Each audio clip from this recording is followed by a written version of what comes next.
Hey, Cookies here. We're going to talk about how to heal Iron Docs. So starting right off, we're going to talk about the Gromkar Footsoldiers. These guys are going to cast Charging Slash. This just targets a random player, and you're going to want to just keep them topped up as much as possible. It's the heaviest hitting dot out of all of these mobs at the start of the dungeon, so it's the one to be the most mindful of. You'll see it here in a moment. It goes on the Hunter. So there you can see the 5-second bleed that's on the Hunter. This is what you want to be watching out for. This is who needs the most healing always. There's pretty much no exceptions. Whoever has this bleed is going to be taking the most amount of damage with all the other overlapping stuff. So the next most important thing is the Gromkar Incinerators. They will cast Incendiary Slug, which are these dispellable stacking dots that you see on people. So like the tank has 4 here, but honestly, I would be more mindful of people who either get overlapped Incendiary Slugs with the Charging Slash, or DPS or yourself as a healer who gets 2 or more stacks. That's who I would be dispelling. I would almost never dispel the tank because I think they'll be fine. Like even there, that guy had 4 stacks, had no damage reduction rolling or anything, and he was totally fine the entire time. So I would be more concerned with like DPS players.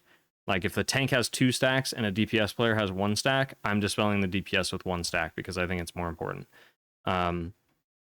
So dispel on cooldown for the Incendiary Slugs, prioritizing DPS or yourself who have the most amount of stacks or are overlapping with the Charging Slash, and heal with Charging Slashes.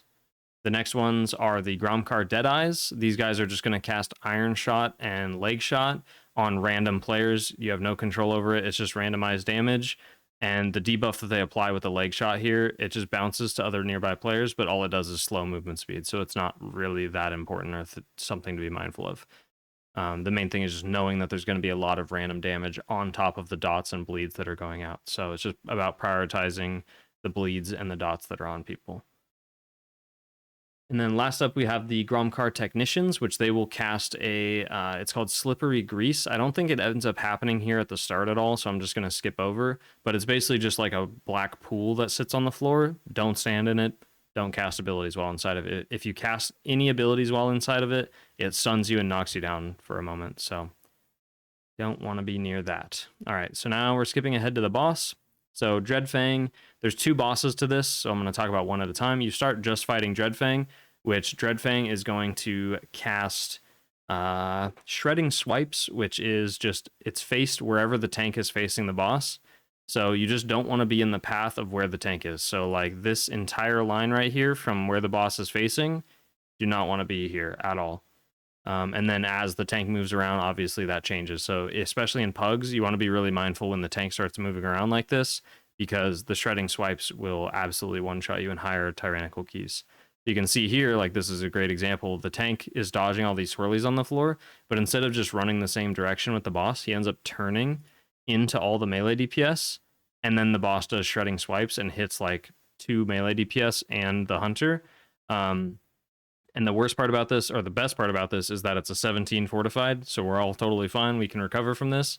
But again, in a higher key, this will kill you. So be really mindful of where the tank is moving the boss and react accordingly.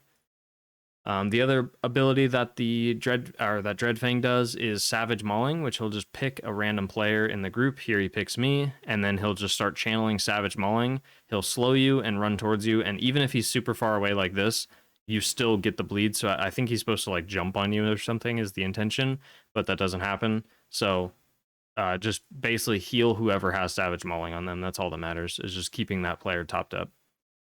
Oh yeah, and as a preface, these little like pillars that I'm standing on, you can see I've been avoiding like the red swirlies on the floor. This no longer works, so you can kind of ignore this. You should just be staying on the ground and avoiding the flame patches on the floor. This was just in the first couple weeks of the patch being out. You could stand up here on these pillars and not take damage from any of the fire. All right, and then we have the actual boss, which is Fleshrender, not Gar. And the only important thing that he does is called Reckless Provocation. And this just wants to be purged immediately. You'll see here that we actually make a mistake and nobody purges it, which I should be the person mostly purging it. So if you have a purge ability, so Shaman and Priest or Blood Elf, when he does the Reckless Provocation, you want to purge it immediately. So you can see here he's about to cast it in a moment. So here he casts it. As soon as this cast finishes, right there, you want to purge. If you attack the boss while he has this buff after the cast finishes, so for the next 5 seconds, you'll get stunned for 4 seconds, which is really bad when there's all these flame patches and arrows on the floor, because that's what will end up killing you.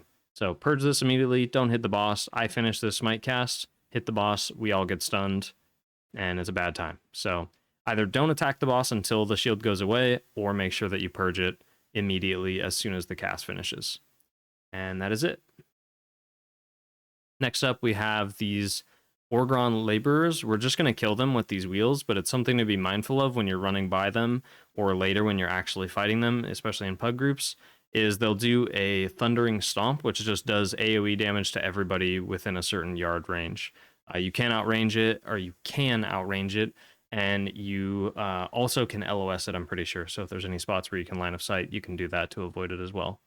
But it just does a moderate amount of damage to everybody nearby.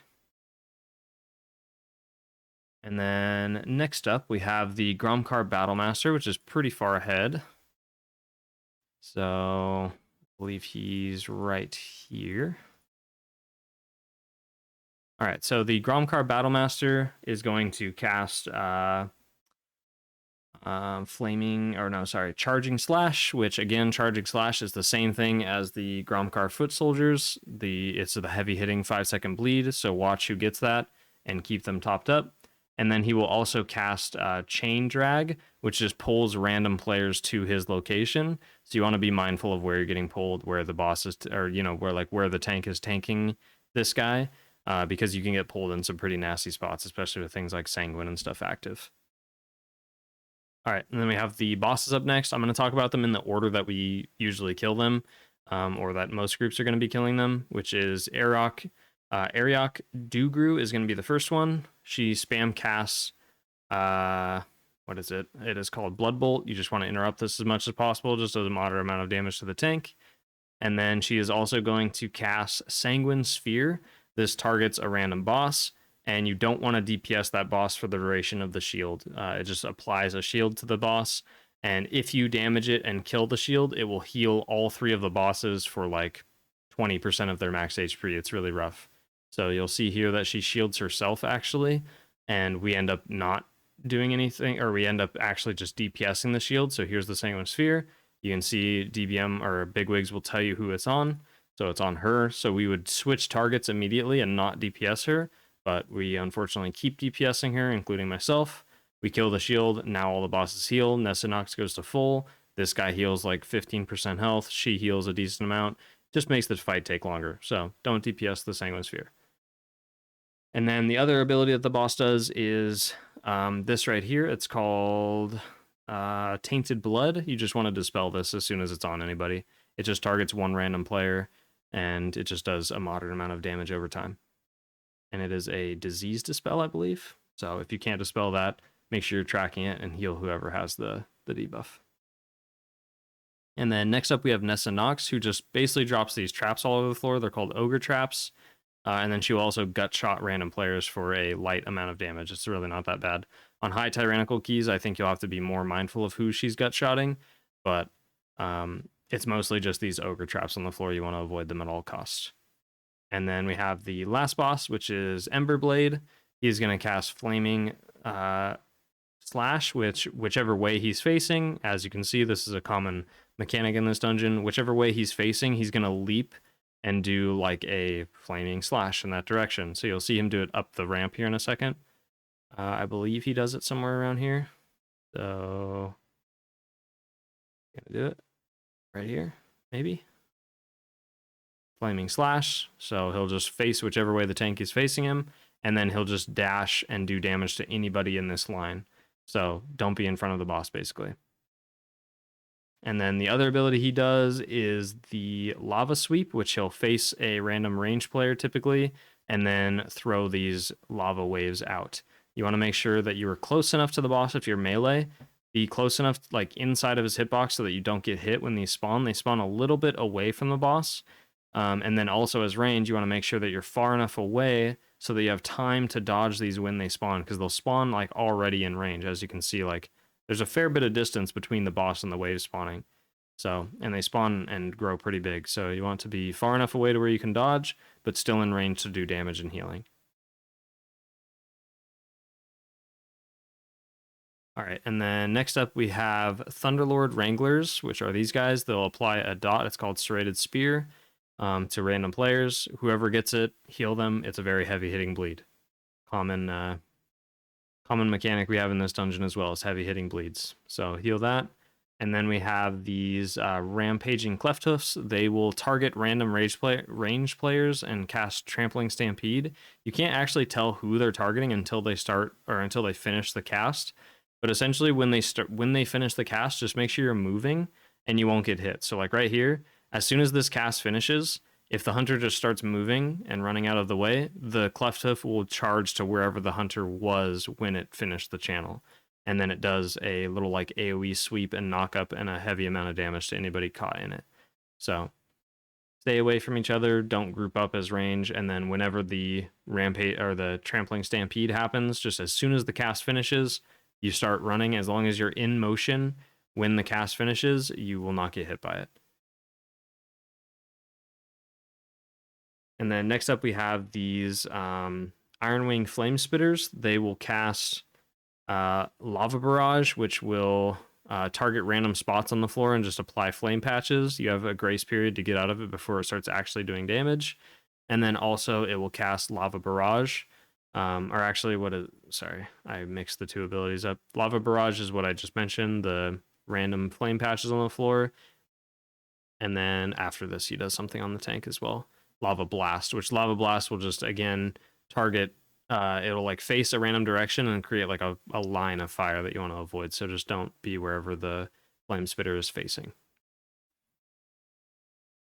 And then we have the last two bosses to talk about. So Alshir is going to cast Primal Assault, which he will jump in a random direction, usually on top of another player, and then once again do like a frontal and walk forward. So you just don't want to be wherever he's facing. So there he jumps away. You don't want to be in this line right here in front of him where everybody is. So everybody needs to move out of the way, which they do. And now we don't get hit. The hunter did end up getting hit by one shot, but that's okay. And then the next ability that the boss will do is Breakout. So he'll jump to one of the cages in the room. There's tons of cages everywhere. He just jumps to a random one every single time. And then there's one of two mobs will spawn. There's either a group of wolves that will spawn, or there is a poison dragon bat looking thing that will spawn. It looks like the flame spitters. So if the wolves spawn, AoE crowd control and kill them as fast as possible. Lots of AoE damage, lots of AoE stuns.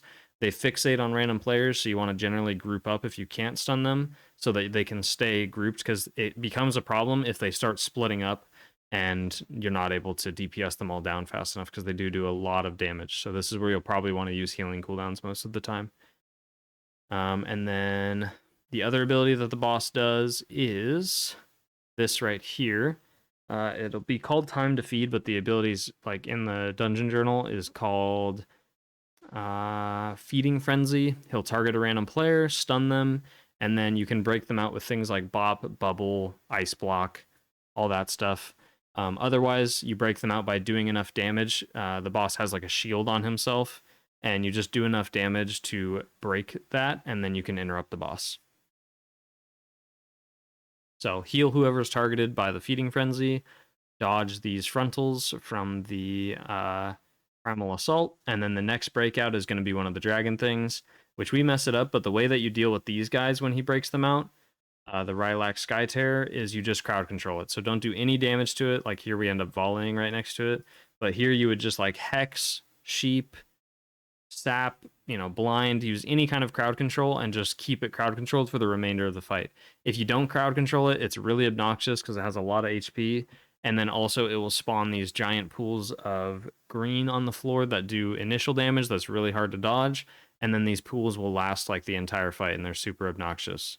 So it's better to just crowd control the Sky Terror and call it good. And then last we have Skolok. So this fight is broken down into two phases that I'll talk about. So phase 1 is when Koromar is alive, and phase 2 is whenever Koromar dies. So phase 1 is the hardest as a healer. You want to be really mindful of what's going on in the fight, and then outside of that, the fight really calms down as soon as you kill Koromar. So what you're going to want to watch out for in phase 1 is this cannon right here. Zogosh is on the cannon. You won't see his boss frame until Koromar dies, but he targets random players. Here he's going to target the hunter, and it puts a 5-second debuff on them, and it will just do a heavy amount of single target damage to them and anybody in the pathway between the cannon and the player targeted. So if anyone's standing in the way, it will also do damage to that player. So that's something to be mindful of. And in hierarchies, this will do a ton of damage. So you really, really, really want to single target heal whoever's targeted by the cannon barrage. And then outside of this, as soon as Koromar's dead, which is usually pretty quick, especially if you're like lusting on pull and stuff, which we don't end up doing here, but I think that was just a mistake. As soon as Koromar dies, pretty much nobody but the tank should be taking damage at this point. So all you do is just make sure that the tank is nice and healthy, because Skolok's auto attacks will hurt a lot. Zogosh does absolutely nothing, so you can literally ignore him the entire time. All he does is melee attack, and it's for a very light amount of damage. So keep the tank topped up from Skolok's auto attacks, and then from here you are free to start dealing damage as long as you're keeping the tank nice and healthy. And nobody else in the group should really be taking damage from anything unless they're getting meleeed by the bosses. And then, as you saw there, I'll show it again, but the boss will do Gron Smash, which he knocks you all back, and then cast Cannon Barrage. You want to run and line of sight between one of these sets of boxes, or these giant crates on the floor, and then you just run up to the boss, and whoever makes it up to the boss will interrupt the cast. So just make your way up there slowly if you need to, and avoid the Cannon Barrage. And that is Iron Docks. So thank you so much for watching, and have a good one.